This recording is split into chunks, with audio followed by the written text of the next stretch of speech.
So I just hopped off a call with our C2C crew and we were talking about the theory of constraints and specifically what constraints occur in a service-based business when you're trying to get it to multi-six, seven figures. And for me, aside from like team and systems and tech breaking, just on the day-to-day, there are three things that consistently keep cropping up. And that is either you're not getting enough calls or leads or opportunity to sell.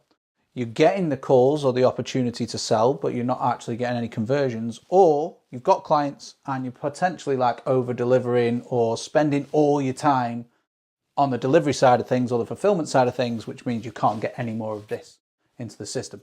So I'm going to talk about those three things in this video. I'm going to show you what I think the main causes of these things are, and I'm also going to show you how I think you can fix them pretty fucking easily if you zoom out far enough. But before we get into that, I actually want to talk about this word here because people throw it around and I want to just try and simplify it for you really. So constraints are often referred to as bottlenecks, which I think is a really good idea to think about these things. This might look a bit weird. Anyway, that is a bottle, if you can't tell. And what you have here is a mass of liquid at a wide point, all trying to get through a very narrow point. And obviously, dependent on a few factors like air and the angle of the bottle and all that, only so much can get through the narrow point at a time. And that means this point here is the constraint. The flow of activity is constrained by the size of this. So imagine if it was a bucket, you just tip it upside down, all the water would just fall out. Like, that's it. But it doesn't work like that. In every business, there is at least one, if not fucking loads, of constraints. So when I went over to Vegas, to the acquisition.com HQ with Alex and Layla Hormozy, it was Alex actually who said one thing that kind of stuck with me, which is your number one job as a business owner is to identify your business's number one constraint and then allocate all your resources towards fixing it. So whilst you might have a constraint around not getting calls or the conversions or the fact that you might be over delivering or stuck in delivery, you can only really pick one to solve at a time. Otherwise, you're not going to solve it as effectively as you could have done. So, what are these things? Well, these are pretty much the reasons that my business exists, is to help people solve them. And there are loads of reasons that each of these things could be happening. So the reason for, let's look at the reasons first. The reason for you not getting calls could be the fact that your offer is shit. It could be the fact that your content is shit or non-existent, as an example. It could be the fact that you're selling to the wrong people. It could be you're going too wide, or maybe you're going too narrow. Loads of different things affect all of these really, but I want to talk about what I think is the main remedy for these symptoms. So if you've got a shit offer, if you don't know what to sell or how to package it up, you don't know what deliverables you should have, you don't know how to position it, you don't know how to talk about the client journey, there's one thing I think that you can put in place, and it's not necessarily easy, but it's the right thing to do, that is going to help you solve that and eliminate, or certainly loosen or widen, I should say, this constraint here of no calls or leads. Let's look at the symptoms for calls but no closes. What does this mean? Well, if you're getting calls, it means that the offer you're putting in front of people in your marketing is clearly working, because you're either asking them to book a call and they are, or they're just booking a call and coming inbound to you, which is great. It probably means that your content's working, so it's speaking to specific pain points. It's also landing with people on a personal level as well, if you're really leveraging personal brand. Also means that you have some form of audience in place. You're not going to get calls if your content just speaks to everyone. So your positioning, your messaging is probably quite good. So this will come down to something different, like completely different entirely.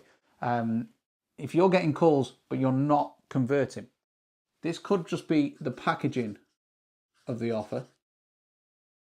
It could be the flow of the sales call, in terms of basically, are you asking questions before you pitch? It could be the way that you present or pitch the offer itself. So is it stacked in terms of like urgency and you're getting people to buy fast, and giving them a reason or an incentive to do so? On top of that, objections.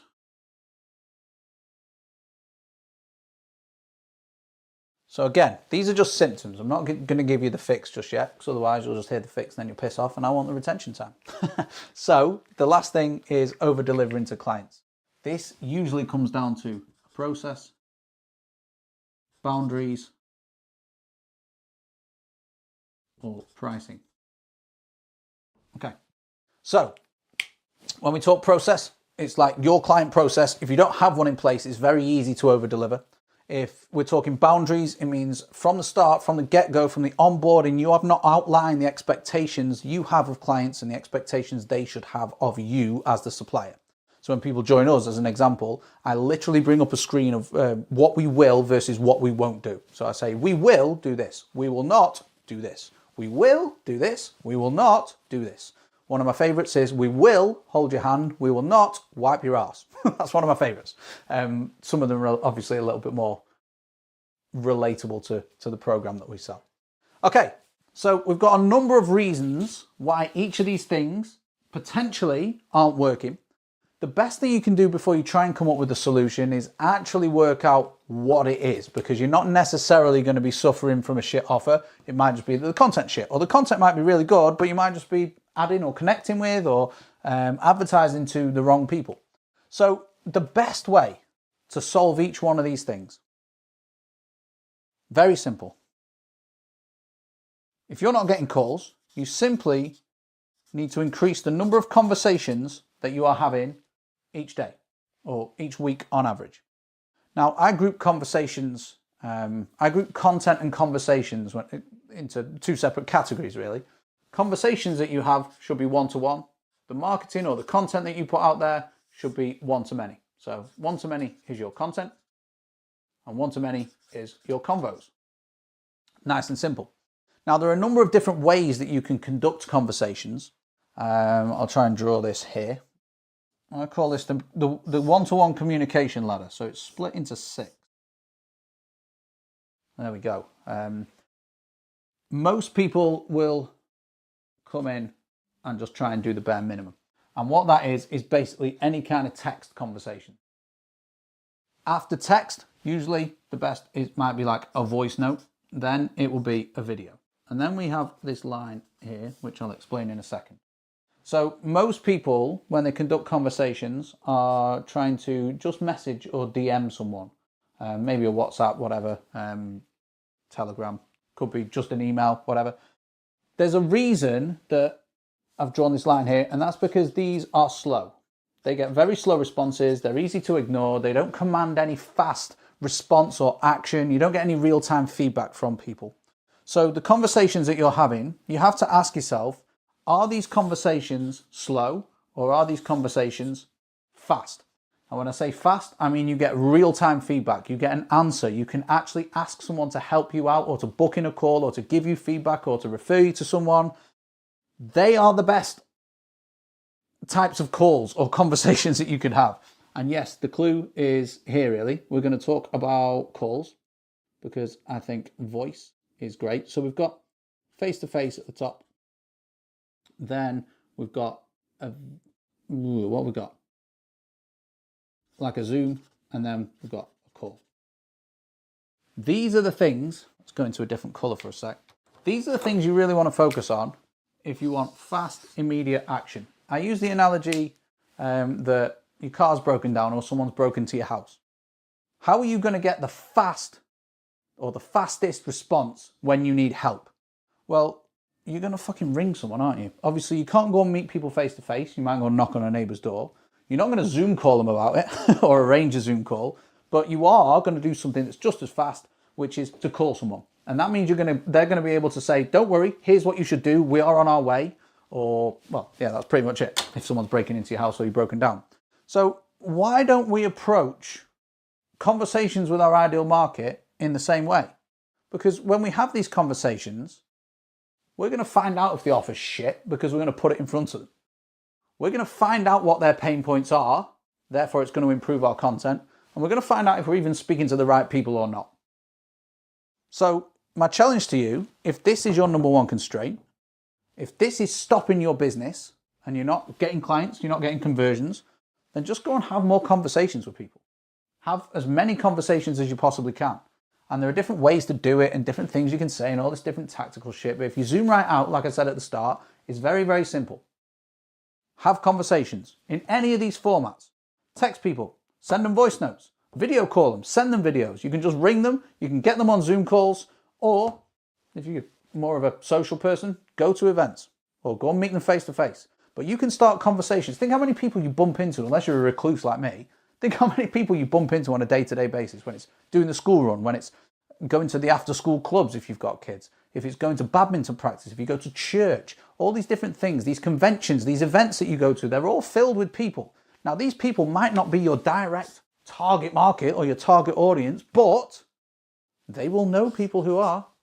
And all you need to make sure you have is a compelling offer that stands out in front of them and you convey it in the right way. When you add all these things together, content, conversations, audience, and offer, you are going to get calls. Now, calls but not converting is perhaps the hardest one to diagnose. The first thing I would recommend doing is reviewing your sales calls. So if you haven't already, go and get like a AI note taker. I use Fathom, it's fucking amazing. And interrogate the sales calls that you are having, or any of the calls that when you're asking for feedback, whatever. You can also chuck notes in if you use AI, but take the transcript, put it into ChatGPT or whatever model you use, and ask it questions. Like, what were the pain points? What were the frustrations? Were there any points where X name got excited? Were there any reasons why this person didn't buy? What type of person is this person as well? What type of personality traits, what type of personality type do they have? What character traits have they got? That kind of shit. And that's going to allow you then to be able to spot whether you're asking the right questions and how you're framing things, and also ties back to this. So I use these Fathom transcripts all the time now because they really help shape my marketing. We recently went through an exercise where we took every single sales call. We're not doing calls anymore, so we can't get this info quite as easily, but we took every single sales call for our top 20% of clients. So we narrowed it down to the top 20%. It was very hard. And then we took those transcripts and we looked to spot patterns in terms of buying behaviors, in terms of what people were receptive to on the call, in terms of when they switched off, in terms of the questions they asked, the pain points that they displayed, all this different stuff. And all this does is inform the marketing, which means we can get more calls. When we do have calls or leads or sales opportunities, the messaging is more on point. And it also means our client delivery improves as well. So if you are getting calls, this is a really, really valuable exercise. Now, this is very easy to say, but a lot harder to do. And as I say, this is the hardest thing because it relies on human communication and humans are very complex creatures. But you essentially need to review and you need to do more.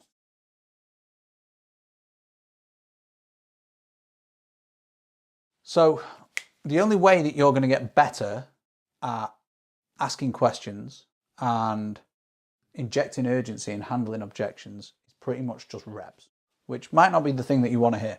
But there are certain rules that we have in place. So when it comes to like a sales call as a whole, we've got discovery, pitch, close, / follow-up. In terms of discovery, this is just questions. I hear this analogy a lot, so I'm hesitant to say it, but I'm going to say it anyway.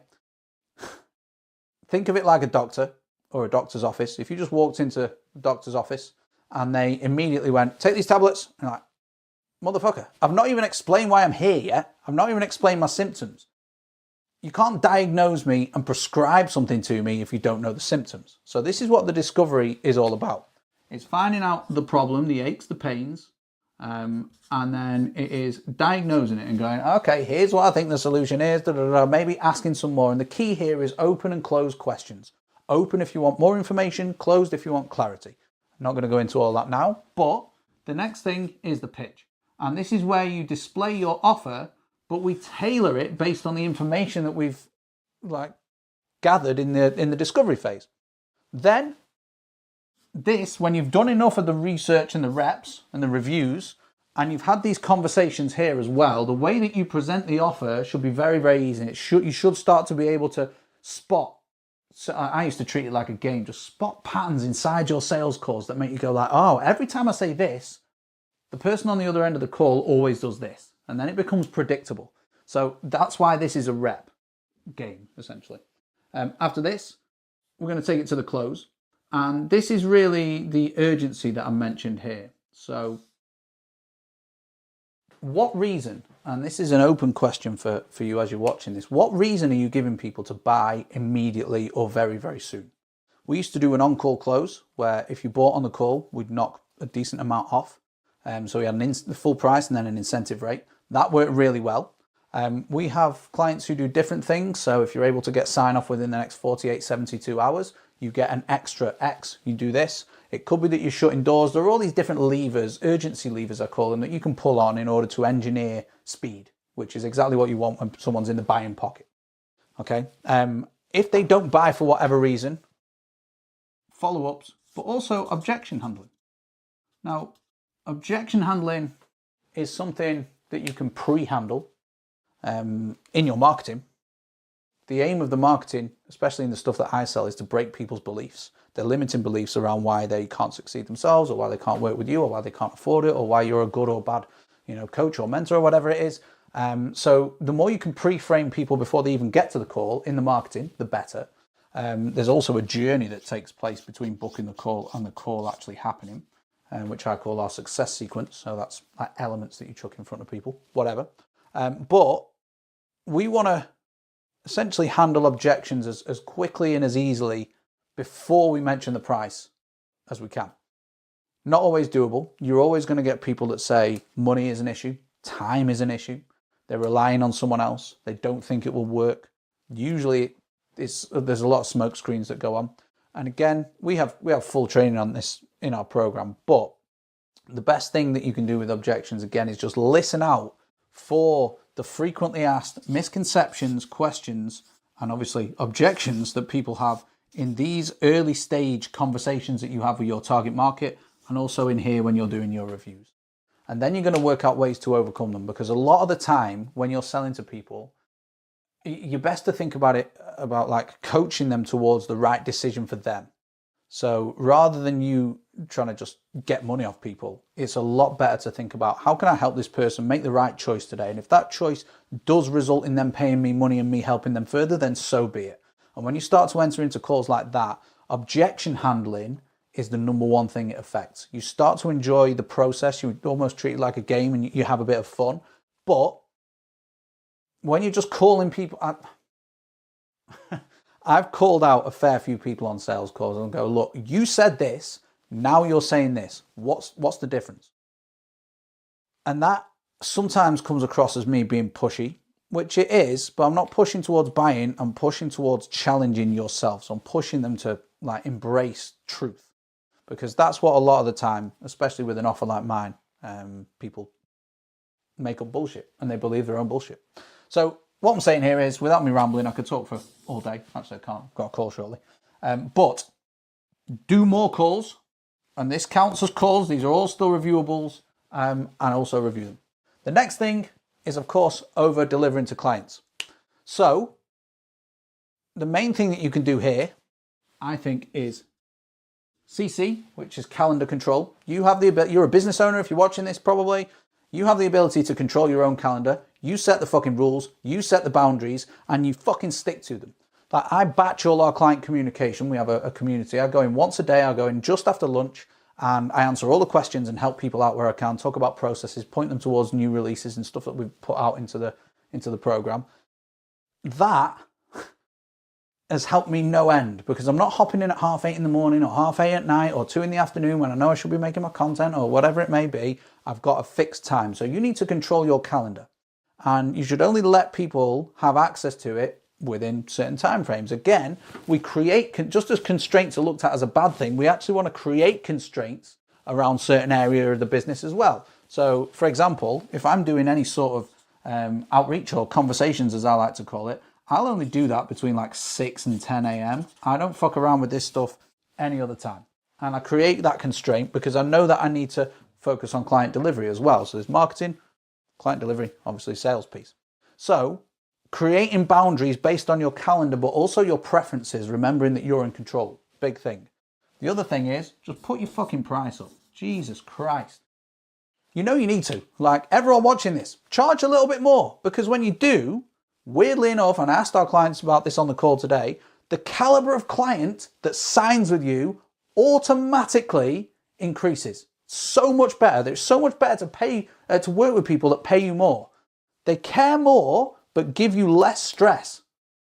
It's fucking magic. Like, I don't have any pain in the arse clients anymore, and I haven't for a while. I had 2 that were really bad. I had a couple that were just like, weren't amazing. And this is over 3 years. So I probably had like a handful that probably asked a bit too much from me.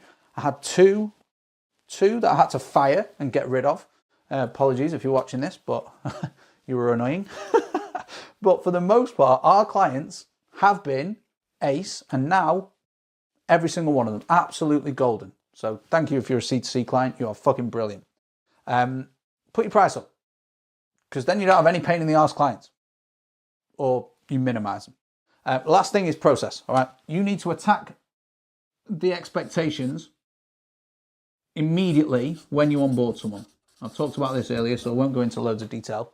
But you need to talk to these people as fast and as early as possible and let them know how the land lies, because you know the saying, you give people an inch, they will take a mile. So what does this look like? Let's say if you really are over delivering and you got Monday, Tuesday, Wednesday, Thursday, Friday, whatever, and all of that is just blocked out with clients. I'm going to say, again, something you probably don't want to hear, but you probably need to fire your shittest clients and just get rid of them. Even if it's going to lose you a chunk of like monthly recurring revenue or a chunk of money, you need to free this time up to be able to spend it on marketing that allows you to convert people and attract better, higher paying clients. So you either fire your shittest clients, or you put the price up and they leave, or they pay it and you make more money. But you still need to get rid of some time off your calendar. So you can reduce the deliverables, you can put the price up, you could do one or the other or both, or you can fire them. But essentially, the best thing you can do if you are currently stuck in the delivery trap, as I call it, is create space in this calendar and use it to hire or have higher caliber clients paying you. That's it. They're the 3 constraints. There are a load of different ways that you can solve them. Go and find the most important one to you right now. I imagine for most people it's this, not having enough calls or leads, and go and find the remedy. If you're interested, I am running a full live course. I'm going to give people instant access to my LinkedIn Blueprint course as well. It's on the 26th of January, which is a Monday, 1 p.m. till 3 p.m. UK time. I'm going to show you how you can optimize your content and your profile and your lead gen strategy so you actually start winning clients on LinkedIn. And it'll all be done with a no bullshit, no AI, no engagement pod approach, because I am not like the rest of these wankers where I'm pushing that narrative. And certainly don't lie about it or pretend that I'm not doing it when I'm actually doing it like the rest of these wankers. So anyway, I've had a Red Bull, so I need to go and calm down and have this call. Hope that was helpful. See you soon.